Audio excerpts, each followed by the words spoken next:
Sungguh di luar dugaan, kini pelaku kejahatan sudah tak takut lagi dengan polisi, terutama mereka yang berkategori besar seperti mafia, dilansir dari Warta Kota. Mereka kini berani membuka kantor menjadi markas dengan lokasi tak jauh dari Mabes Polri. Tujuannya supaya koordinasi dengan oknum penegak hukum lebih mudah.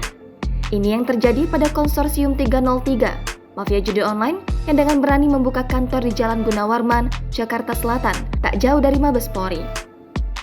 Hal itu diungkapkan oleh Ketua IPW atau Indonesia Police Watch Sugeng Teguh Santoso pada Rabu 21 September 2022. Sebelumnya, Sugeng sudah membongkar kegiatan mantan Karopaminal Polri Brigjen Hendra Kurniawan yang meminjam jet pribadi milik bos judi online berinisial RBT alias Bong.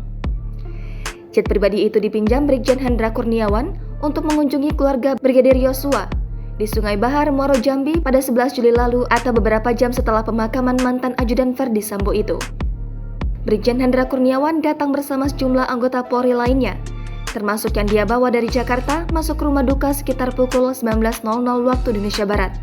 Hasil temuan IPW, jet pribadi yang dinaiki oleh Brigjen Hendra Kurniawan dan rekan-rekannya itu diduga disediakan oleh mafia judi online. Kini, IPW mengungkapkan lokasi markas Konsorsium 303 yang ternyata letaknya tak jauh dari Mabes Polri. Hasil temuan IPW, jet pribadi yang dinaiki oleh Brigjen Hendra Kurniawan dan rekan-rekannya itu diduga disediakan oleh mafia.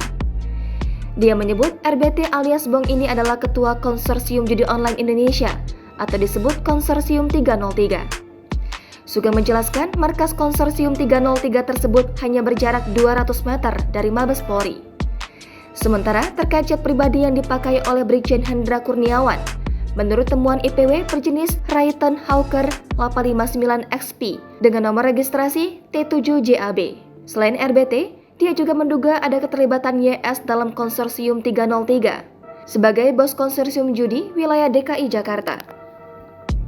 Dia juga menyebut Neta Espane saat menjabat Ketua IPW pernah mendesak Satgas Merah Putih mengusut konsorsium demi menjaga marwah Polri. IPW juga menduga, selain terlibat dalam kasus Verdi Sambo, Konsorsium 303 melibatkan RBT dan YS bahkan memberi dukungan ke capres tertentu pada pemilu mendatang. Dukungan itu dilakukan untuk memuluskan jalan Verdi Sambo menjadi Kapolri.